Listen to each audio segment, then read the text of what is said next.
Good morning everyone. आज हम बात करेंगे क्लास 12 के इलेक्ट्रिक पोटेंशियल से। Electric potential it is defined as the work done in carrying a unit positive charge infinity to a point any against any electric field. It is a scalar quantity and ऐसा unit is volt. किसी भी point पे electric potential उतने work को कहा जाता है जितना कि उस इलेक्ट्रिक फील्ड में इन्फिनिटी से यूनिट पॉजिटिव चार्ज को लाने में करना होता है। यह एक स्केलर क्वांटिटी है, मतलब किसी फील्ड में इलेक्ट्रिक पोटेंशियल उतने वर्क को कहते हैं जितना कि उस फील्ड के किसी पॉइंट पे इन्फिनिटी से पॉजिटिव चार्ज को लाने में वर्क करना होता है। ओके, आइए समझते हैं।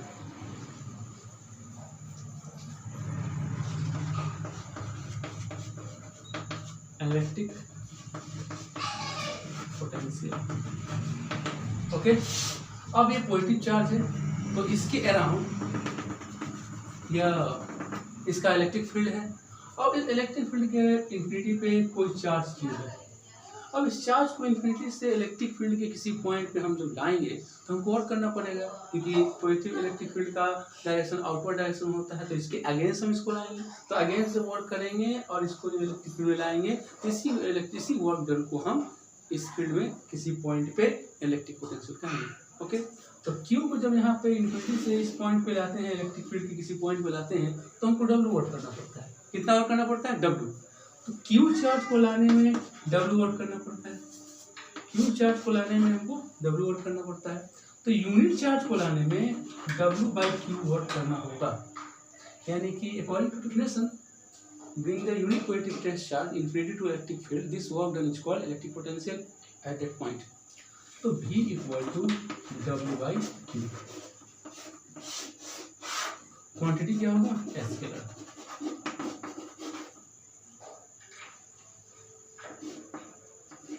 क्वांटिटी क्या होगा? स्केलर।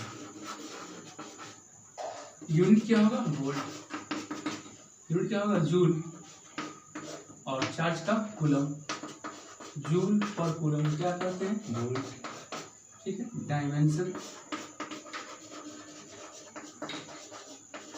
डायमेंशन वर्क का dimension ml square t minus 2।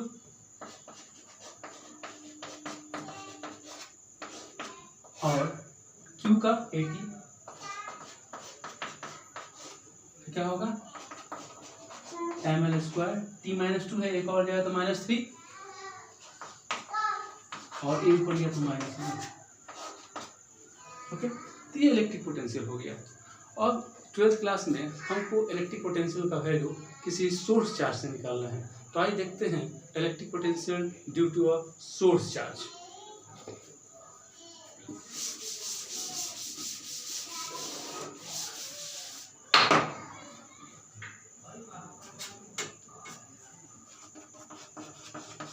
Electric potential due to a source charge,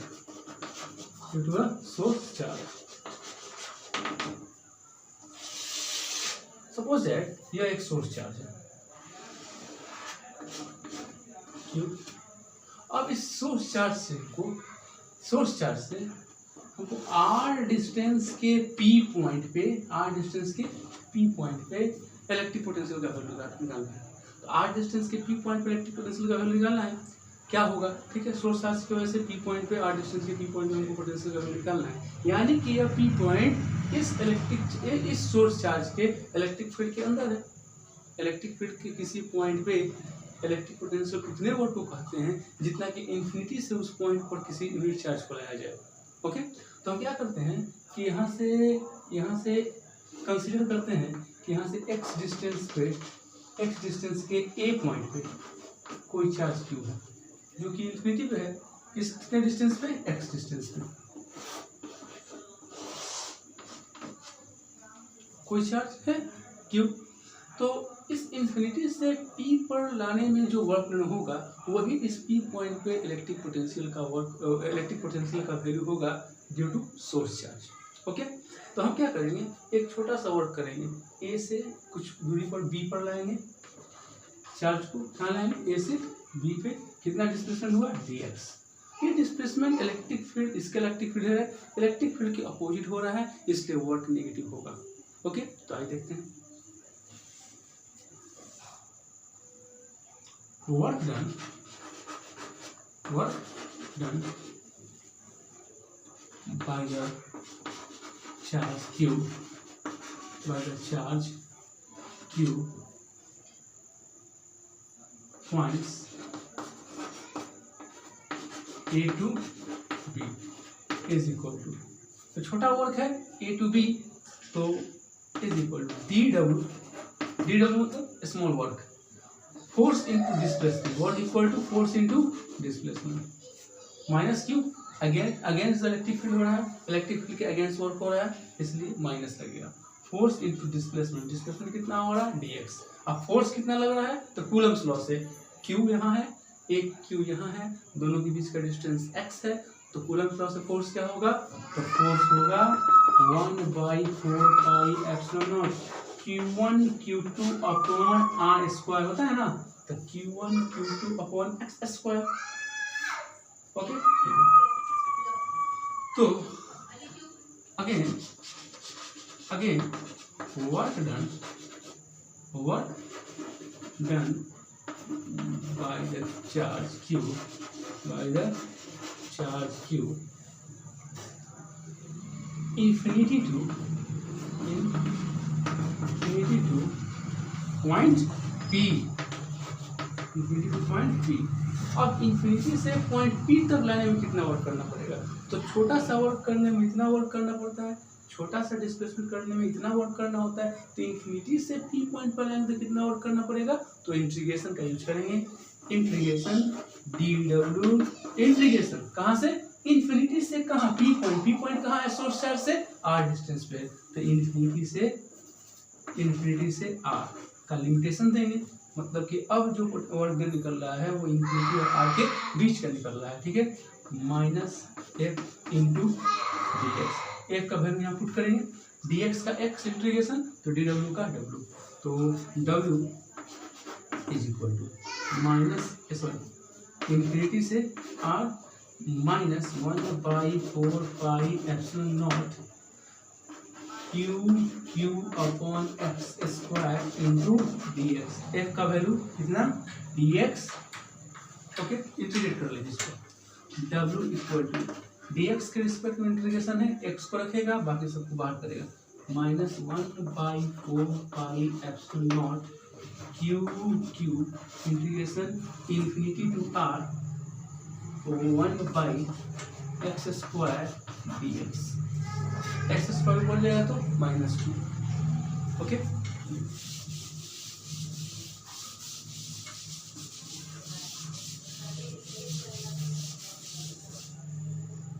तो एक्स स्क्वायर बोल जाएगा तो -2, तो w equal to 1/4 pi epsilon not q -2 integration infinity to r x का पावर -2 dx, इंटीग्रेशन से क्या है, x का पावर n है तो उसमें 1 ऐड करते हैं, नहीं से डिवाइड करते हैं, तो x का पावर -2 है तो उसमें 1 ऐड करेंगे, नहीं से डिवाइड करेंगे, तो w equal to 1/4 pi epsilon not q integration कर लेंगे, x -2 है उसमें 1 ऐड कर लेंगे और उतने ही से डिवाइड कर लेंगे, इंफिनिटी टू r, -2 और +1 -1 और minus plus, w equal to 1/4 pi epsilon not q और x का power -1 infinity to r, okay,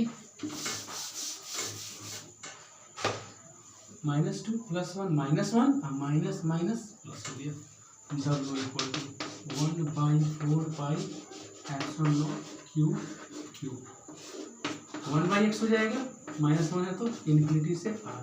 अब लिमिटेशन हटाने का क्या तरीका है, एक बार अपर लिमिट माइनस एक बार lower limit, w equal to 1/4 pi epsilon not q, एक बार अपर लिमिट r और एक बार लोअर लिमिट इंफिनिटी, 1/r 1/इंफिनिटी 0, तो w equal to 1/4 pi epsilon not q upon r, ये work This work done is equal to the potential electric potential energy due to a source charge at a point P.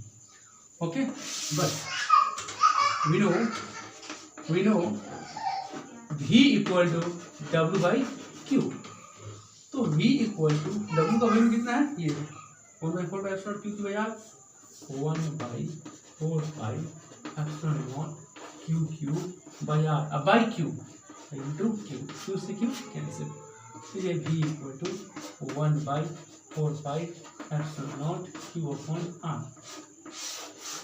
meaning potential energy due to a source charge at any point P is equal to 1/4 Q by R. R is a distance to the source charge. Okay, this is a constant, and source charge, the value of charge is constant, and V is inversely proportional to 1/R. Then distance increases, potential difference decrease, distance decrease, the potential difference increase, because the nearest of the charge of the potential energy is very high and the far distance of the charge is potential difference is low. Okay, अब हम लोग जानेंगे कि electric potential energy due to a system of charge. Okay, तो एक source charge की वजह से इलेक्ट्रिक पोटेंशियल किसी पॉइंट पे 1/4 Q by R होता है. तो बहुत सारे चार्ज अगर किसी सिस्टम पे डिस्ट्रीब्यूट हैं तो किसी पॉइंट पे सभी चार्ज की वजह से इलेक्ट्रिक पोटेंशियल का वैल्यू क्या होगा. तो आंसर यह है कि किसी बहुत सारे चार्ज की वजह से किसी सिस्टम पे बहुत सारे चार्ज हैं तो उस चार्ज की वजह से किसी पॉइंट के पोटेंशियल का वैल्यू सभी के अलजेब्रिक सम के इक्वल होगा, यानी कि सुपरपोजिशन होगा. ठीक है, ये सुपरपोजिशन के लॉ को फॉलो करता है. कैसे, आइए देखते हैं. ठीक है, तो electric potential due to system of charge.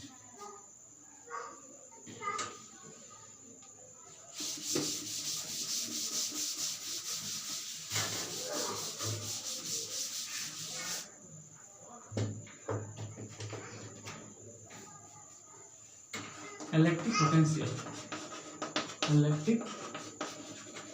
potential due to our system of charge.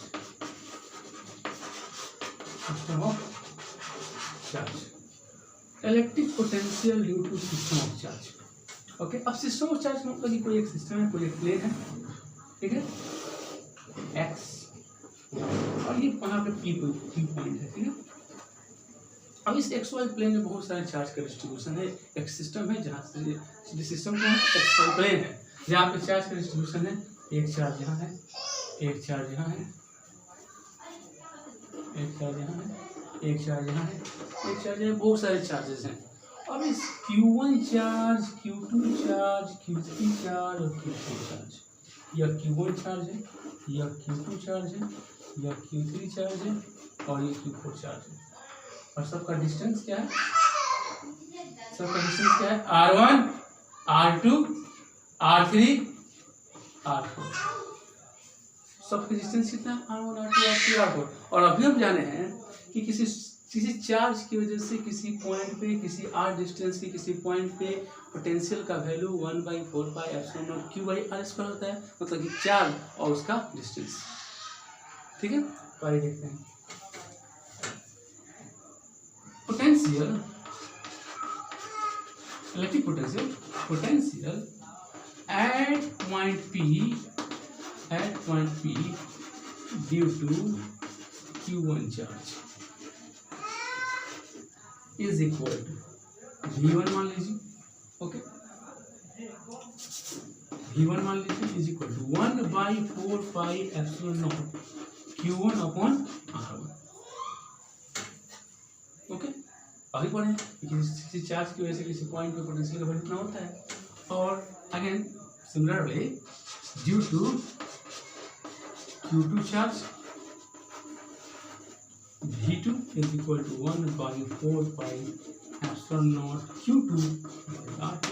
Q1 की वजह से P पॉइंट पर पोटेंशियल इतना, Q2 चार्ज की वजह से पोटेंशियल V2 इतना, is dot similarly V4 Q4 की वजह से चार्ज की वजह से P पॉइंट पोटेंशियल कितना, 1/4 Q1 Q2 by R4. Okay, तो potential, electric potential at point due to whole system of charge at point P, अब इस P पॉइंट पूरे सिस्टम ऑफ चार्ज की वजह से पोटेंशियल कितना होगा V, तो कहेंगे superposition V1 plus V2 plus V3 is dot dot dot. Okay, यही है कि सिस्टम ऑफ चार्ज के लिए किसी पॉइंट पर पोटेंशियल का वैल्यू सभी के एलिवेशन के इक्वल होता है, यानी कि दिस इज सुपरपोजिशन। ओके, तो V equal to 1/4 pi epsilon not Q1 R1 1/4 pi epsilon naught Q2 का value Q2 R2 is dot dot. Okay, क्या कॉमन निकलेगा 1/4 pi epsilon naught 1/4 pi epsilon naught सब में कॉमन है, निकाल।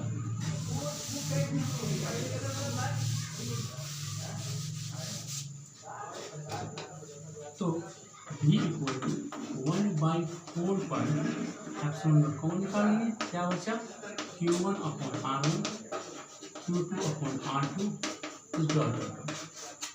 इसको लिखने का क्या तरीका है, 1/4 पाई एप्सिलॉन नॉट Q का समेशन लिख सकते हैं, समेशन के फॉर्म में लिख सकते हैं I इक्वल टू 1 से N QI बाई RI, इस तरह भी इसको लिखा जा सकता है।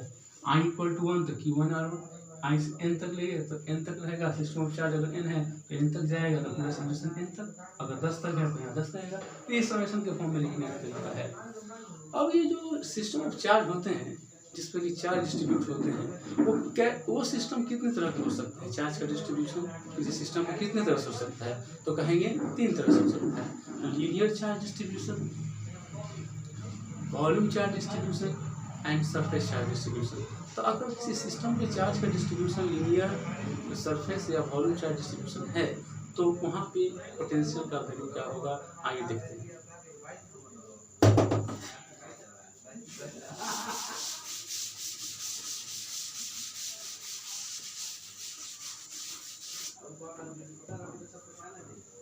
तो फर्स्ट है linear charge distribution, linear charge distribution क्या है, linear charge distribution.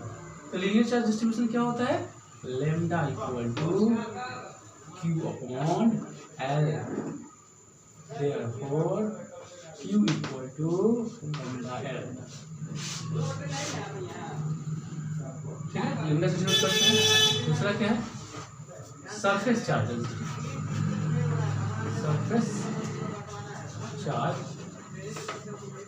Distribution. Surface charge distribution का मतलब sigma is equal to Q upon S, surface charge density, तो therefore Q equal to sigma S। और तीसरा चार्ज का distribution कैसे होता है, volume charge distribution, volume charge distribution.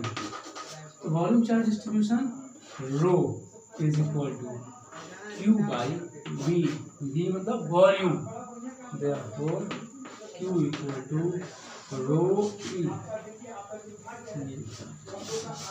तो अगर चार्ज का डिस्ट्रीब्यूशन लीनियर है तो Q का वैल्यू होगा, अगर चार्ज का डिस्ट्रीब्यूशन किसी सिस्टम पे सरफेस है तो चार्ज का वैल्यू होगा सिग्मा S, और अगर किसी वॉल्यूम पे चार्ज का डिस्ट्रीब्यूशन है तो वो चार्ज का वैल्यू रो भी होगा। ओके, तो तब पोटेंशियल क्या होगा उस पूरे सिस्टम ऑफ चार्ज की वजह से, जबकि चार्ज लीनियर डिस्ट्रीब्यूट है, सरफेस डिस्ट्रीब्यूट है या वॉल्यूम डिस्ट्रीब्यूट है, तो V का वैल्यू होगा linear is equal to 1/4 pi epsilon naught. यही रहेगा, सिर्फ यहाँ पे इंटीग्रेशन L मतलब लीनियर, Q की जगह लैम्डा बाई R, यह लीनियर की potential for surface charge distribution is equal to 1/4 pi epsilon naught integration Q की जगह अब सिग्मा S लिख देंगे, सिग्मा S बाई R, यहाँ S लगा देंगे, ये हो जाएगा सरफेस के लिए ओके, और v स्मॉल v लिख देंगे, v मतलब वॉल्यूम, तो यहाँ पे surface charge density 1/4 pi epsilon naught integration rho volume, v मतलब वॉल्यूम, बाई r, और यहाँ भी लगा देंगे। तो ये लीनियर चार्ज डेंसिटी के लिए हो गया, ये सरफेस चार्ज डेंसिटी के लिए, और ये किसी भी सिस्टम पे सिस्टम ऑफ चार्ज की वजह से किसी पॉइंट पे पोटेंशियल लेवल लिया हो गया। अगर वही चार्ज सिस्टम पे लीनियरली डिस्ट्रीब्यूट है तो उस सिस्टम ऑफ चार्ज के लिए पोटेंशियल ये हो गया, सरफेस पे है तो ये हो गया, और वॉल्यूम पे है तो ये हो गया। अब हम लोग जानेंगे किसी डायपोल की वजह से किसी पॉइंट पे पोटेंशियल का वैल्यू क्या होता है। तो what is dipole? Dipole, two charges same magnitude and different nature and very close to each other, very close to each other, this system is called dipole, and the value of dipole moment is equal to the product of one charge and the length of the dipole is called electric dipole moment. It is a vector quantity and the direction of dipole is negative to positive. Okay, direction कभी भी dipole का negative से positive लेने का sign convention है, इसलिए हम भी नेगेटिव टू पॉजिटिव लेंगे। ओके, दो चार्ज सेम मैग्नीट्यूड और डिफरेंट नेचर के काफ़ी एक दूसरे के करीब होंगे, काफ़ी करीब होंगे, तो उसको हम लोग डायपोल कहेंगे। आइए देखते हैं डायपोल की वजह से इलेक्ट्रिक पोटेंशियल क्या होता है। Okay,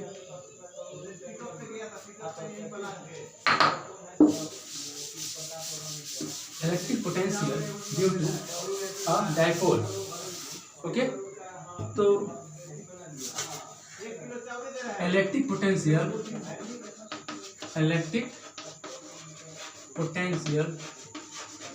due to a dipole, okay. Dipole का मतलब ये हो गया कि ये एक डायपोल है, क्यों है? क्योंकि ये माइनस चार्ज है और ये प्लस चार्ज है, और this is a very close to each other, this system is called dipole. या इसका सेंटर है O या L या L, 2L हो गया, ओके, 2L, ओके, तो ये डायपोल हो गया।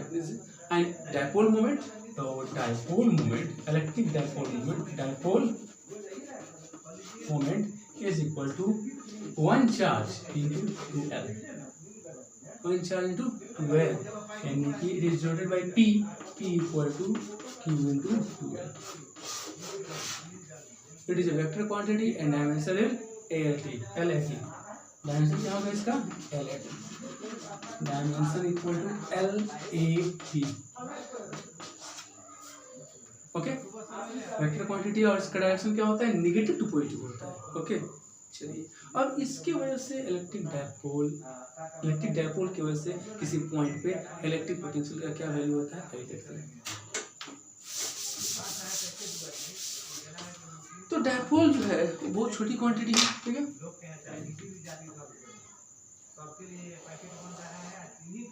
यह डायपोल हो गया, माइनस चार्ज और ये प्लस चार्ज। अब यहाँ पे कोई एक पॉइंट P है जिसकी वजह से इस पे हमको इस डायपोल की वजह से पोटेंशियल का वैल्यू पता करना है, तो हम क्या करेंगे? यहाँ से एक लाइन इसके सेंटर पर रखेंगे, और इस पॉइंट का नाम A, इस पॉइंट का नाम B, ओके, और यहाँ से एक लाइन मैच कर देंगे इससे। ये कौन सा पॉइंट है? P। इसी P पॉइंट पे हमको पोटेंशियल का वैल्यू पता करना है, तो क्या करते हैं? थोड़ा कंस्ट्रक्शन करेंगे। A से यहाँ से एक परपेंडिकुलर लाइन डालेंगे AM, और B से एक परपेंडिकुलर लाइन डालेंगे यहाँ पे BN, ओके। सेंटर O है और इसका डिस्टेंस सेंटर से कितना है? R। यह डिस्टेंस कितना है? L। यह डिस्टेंस कितना है? L। LL 2L, the length of the dipole. और यहाँ जो एंगल बन रहा है, एंगल थीटा बन रहा है, कितना बन रहा है? थीटा, थीटा, तो इसका अपोजिट यहाँ भी थीटा, ओके।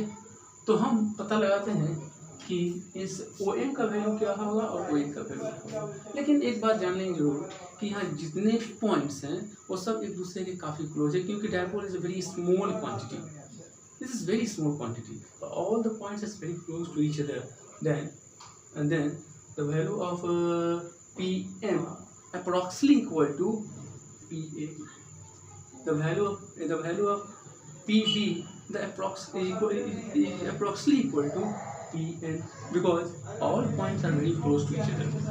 सभी पॉइंट्स इससे काफ़ी क्लोज हैं, तो ये आपस में एक दूसरे के काफ़ी करीब होने की वजह से इक्वल माने जा सकते हैं। मतलब कि AP अप्रोक्सीमेटली PM के बराबर हो सकता है, और PM किसके बराबर है? PM किसके बराबर है? PM PO प्लस OM के, PM प्लस OM के, ठीक है। तो PM किसके बराबर है? PO प्लस OM के। PO तो मालूम है R है, लेकिन OM नहीं मालूम है कितना है। तो OM के लिए हम क्या लिखेंगे? Triangle OMA cos theta equal to B/H, cos theta equal to B/H। B/H सामने वाला P, ये B और ये H, OM by OA। OM का वैल्यू नहीं मालूम है, OA का वैल्यू मालूम है L, तो OM is equal to L cos theta, L cos theta. तो AP के बदले हम लिख सकते हैं R प्लस OM मतलब L cos theta, L cos theta. ठीक उसी तरह से हम लोग BP के बदले PN लिख सकते हैं, अप्रोक्सीमेट है ना, यानी कि BP इज अप्रोक्सीमेटली क्या? PM, और PN के बदले क्या लिख सकते हैं? PO माइनस PN लिख सकते हैं। अब PN के बदले क्या लिख सकते हैं? PO minus ON, PO minus ON लिख सकते हैं। यानी कि PO तो मालूम नहीं है, PO मालूम है हमको R, लेकिन ON नहीं मालूम है, ठीक है। तो ON का हम निकालेंगे, triangle BON cos theta is equal to, cos theta equal to सामने वाला P या B और H, B/H, OB/ON,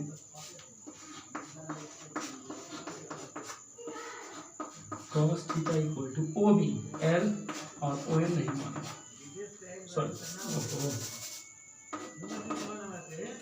PBH, ON/OB, sorry ON/OB, ON नहीं मालूम और OB L, तो ON equal to L cos theta, okay. तो ON के जगह हम लोग L cos थीटा रखेंगे, तो BP का वैल्यू मिलेगा R minus L cos theta.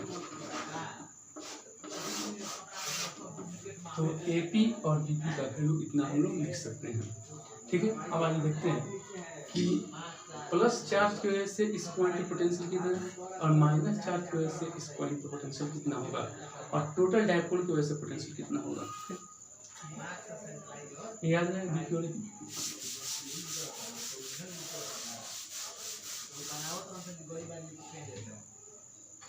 ठीक है। तो potential at a point P, electric potential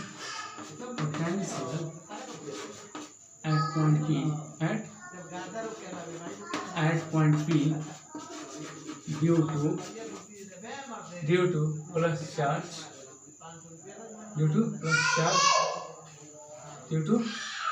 charge H क्या?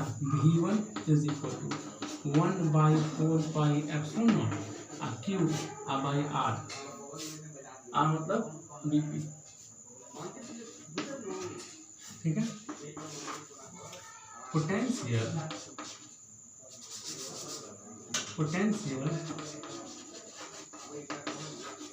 at point P due to minus charge Q is 1/4 pi epsilon naught minus Q by AP। तो plus charge की वजह से potential V1 इतना, और माइनस चार्ज की वजह से पोटेंशियल इतना, तो total potential V1 plus V2। Okay,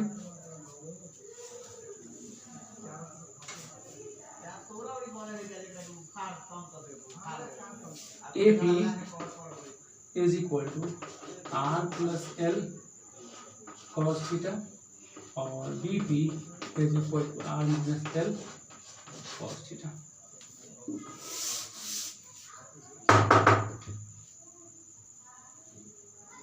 Total potential at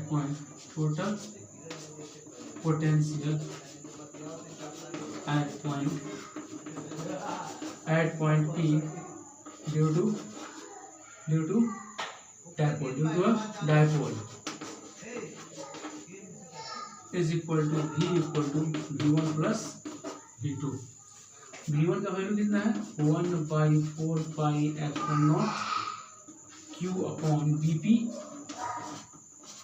और प्लस V2 का वैल्यू कितना है 1/4 pi epsilon naught minus Q upon AP। दोनों में क्या कॉमन है, तो V equal to 1/4 pi epsilon not Q common है, क्या बचा 1/BP। BP का value R minus L cos theta plus और माइनस 1/AP। AP का वैल्यू कितना है R plus L cos theta. Okay, चलिए अब आगे देखिए।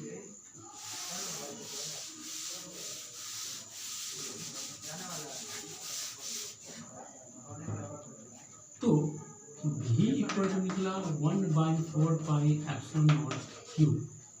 कॉमन क्या, एलसीएम क्या हो जाएगा A plus B A minus B, A plus B A minus B, A square minus B square, A square minus B square. ठीक है, तो माइनस वाला कैंसिल हुआ तो प्लस बचे R plus L cos theta और माइनस प्लस वाला cancel हुआ तो माइनस बचा R minus L cos theta. Okay, चलिए V equal to 1/4 pi epsilon not Q R plus L cos theta minus R minus plus L cos theta by R square, because L is a very small quantity. The length of the dipole is a very small quantity, and the length of the dipole is a very small quantity. And the half length of the dipole is a very small quantity. And where minus L square, L is a half of the length of the dipole length is a very small quantity, and the minus square is a very small quantity. It is L square is न्यूज़लेबल।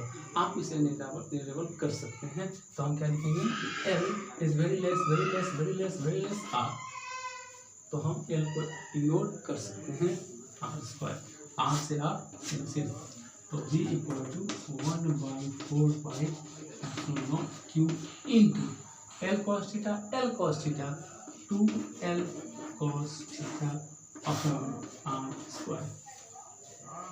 Okay,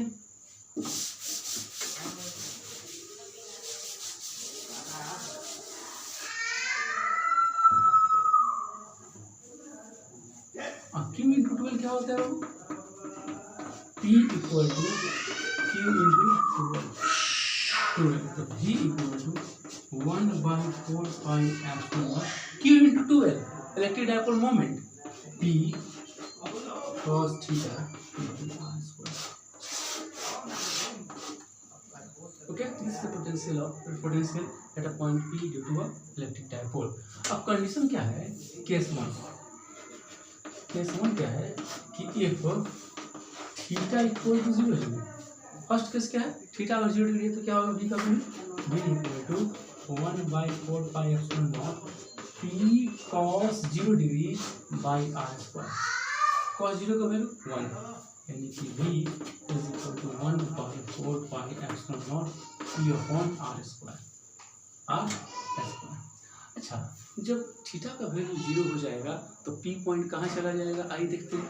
तो ये dipole हो गया, ये P point हो गया, या P point हो गया, अगर इस थीटा का वैल्यू 0 डिग्री हो जाए तो P पॉइंट इस डायपोल के एक्सियल पोजीशन में चला जाएगा। कहाँ चला जाएगा? एक्सियल पोजीशन में 0 डिग्री। यानी कि जब थीटा का वैल्यू 0 होगा तो V का वैल्यू एक्सियल पोजीशन में P चला जाएगा, तो एक्सियल पोजीशन में किसी पॉइंट पे V का वैल्यू होगा, यानी कि V axial is equal to 1/4 pi epsilon naught P upon R। Okay, अगर दूसरा केस ले तो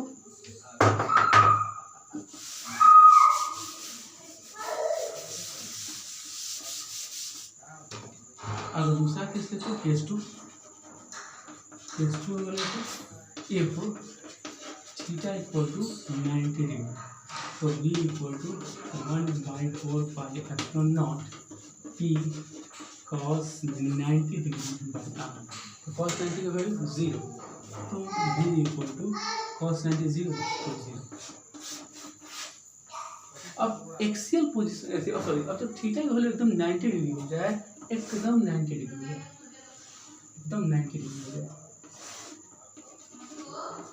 कितना हो जाए? 90 डिग्री, -4 से भी और +4 से भी, ये 3 पॉइंट है। तो यहाँ इस पॉइंट से और इस पॉइंट से, दोनों पॉइंट से पोटेंशियल P पॉइंट का डिस्टेंस इक्वल होगा, और ये नेगेटिव चार्ज और पॉजिटिव चार्ज है, दोनों चार्ज की वजह से P पॉइंट का पोटेंशियल का वैल्यू क्या करेंगे? कैंसिल आउट कर देंगे। इसलिए अगर परपेंडिकुलर हो जाएंगे तो P पॉइंट का पोटेंशियल का वैल्यू क्या होगा? 0 होगा। और परपेंडिकुलर को क्या कहते हैं? Equatorial position. V equal